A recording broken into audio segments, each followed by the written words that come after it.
बिस्मिल्लाहिर्रहमानिर्रहीम अस्सलाम वालेकुम वरहमतुल्लाहि वबरकातुहू वेलकम छ तुहुंद बे एक फिर सानियत यूट्यूब चैनल पे उम्मीद छ तुम सारी ठीक पे असल पे अल्लाह ताला थो तुम ठीक तो खुश अगर तुम सान चैनल पे नई छो सान यूट्यूब चैनल करो सब्सक्राइब तो कमेंट सेक्शनस मज दीजो पन फीडबैक आज रनो वाजवान स्टाइल चारवन इस रेसिपी तुम शेयर करो उम्मीद छ तुम यो आजुक वीडियो बिल्कुल पसंद वीडियो वो एंडस तान वीडियो करो लाइक शेयर चलो करो इस वीडियो स्टार्ट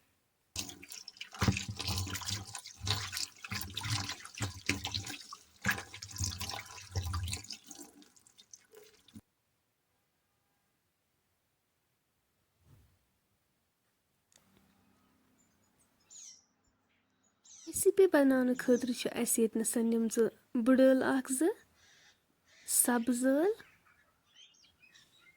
गार्लिक पेस्ट चमचा रोंग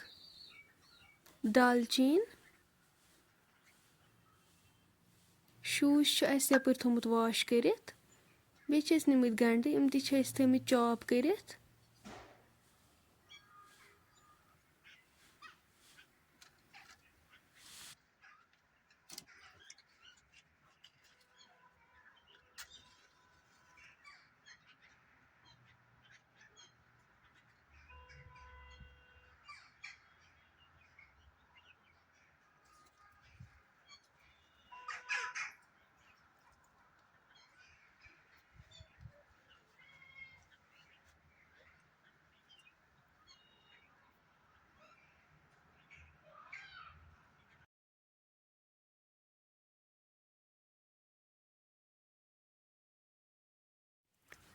थो दानस पे बान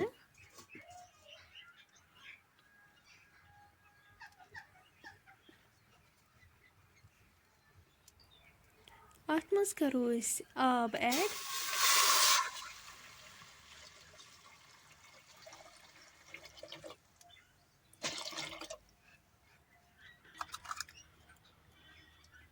नुन चमचा करवोस ऐड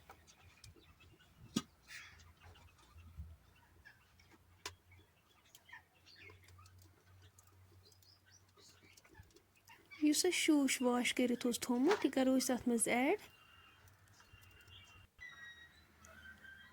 थो अत पे ठांड 5 मिनटन योतम अत फुकर लगे 5 मिनट बाद तुम हेको वुचित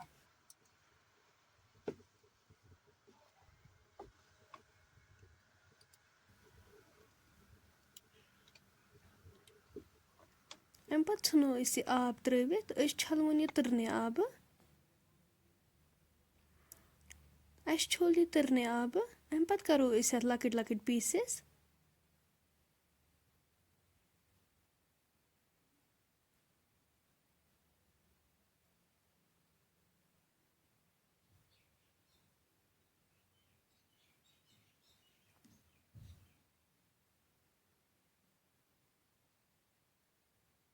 तुम हेको वुचित मकल लकट लकट पीसेस कर अम पे छलवन बे तुम हेको वुचित छोल यह बे अक फिर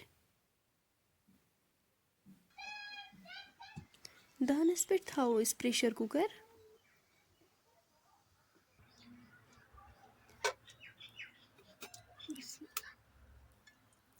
अत मज लगो तेल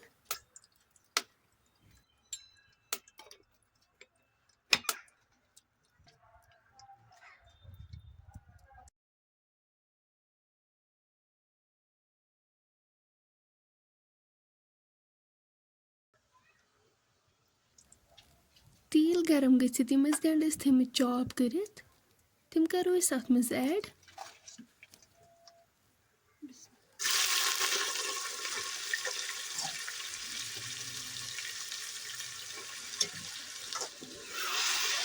गंड असल पे गोल्डन ब्राउन कर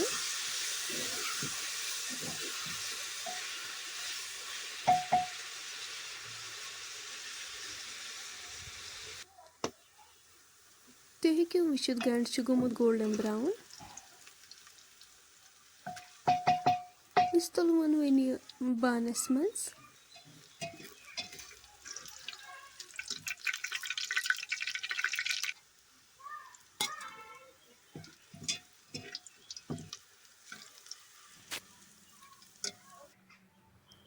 अमि पत्तु तुलो अस अत ओड़ तिल हन थोद अस थावो अत मज ओड़ तील अमि पत्तु करो अस अत मज शूश ऐड अस छ असल पे फ्राई करन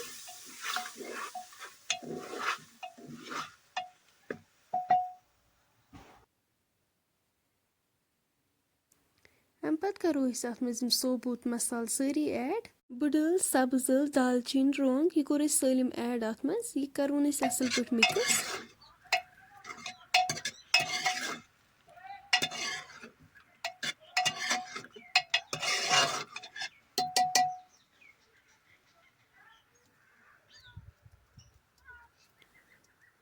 गार्लिक पेस्ट चमच अख त करवोस ऐड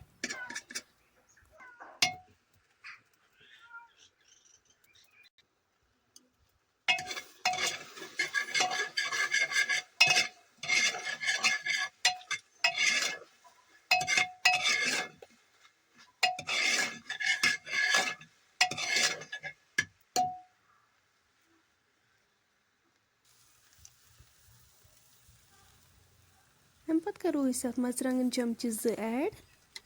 मिलावुन असल पे अमि पत्तु करो अस अत थोड़ा सा आब ऐड ताकि मर्चरंगन गस न दजन कहीं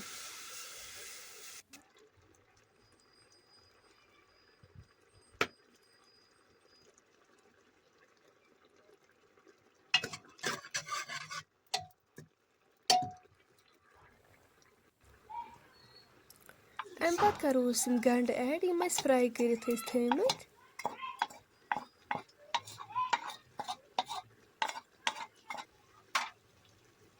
मिलायक यम असल पे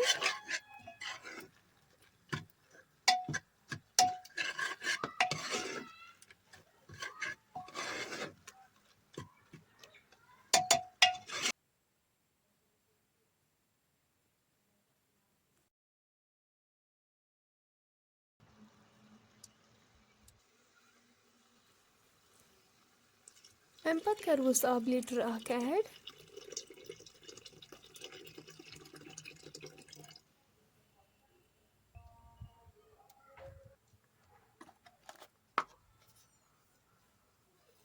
नुन चमच 2 करवोस वन ऐड लिद्र चमच 1.5 गरम मसाल चमच 1 करवोक यम सारी मसाल मिक्स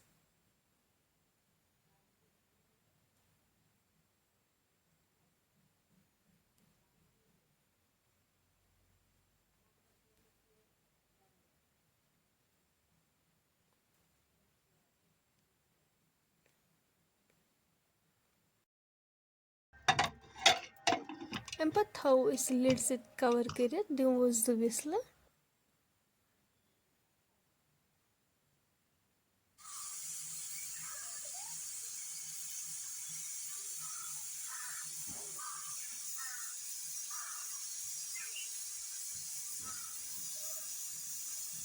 विसल बाद करो अस लिड ओपन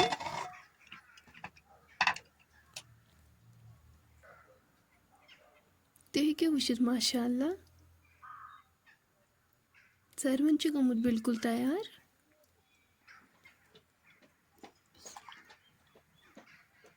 अमिच ग्रेवी तह रिड्यूस गमत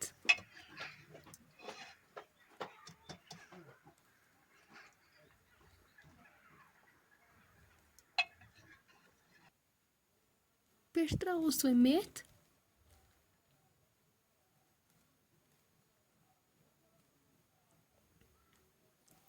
फ्रेंड्स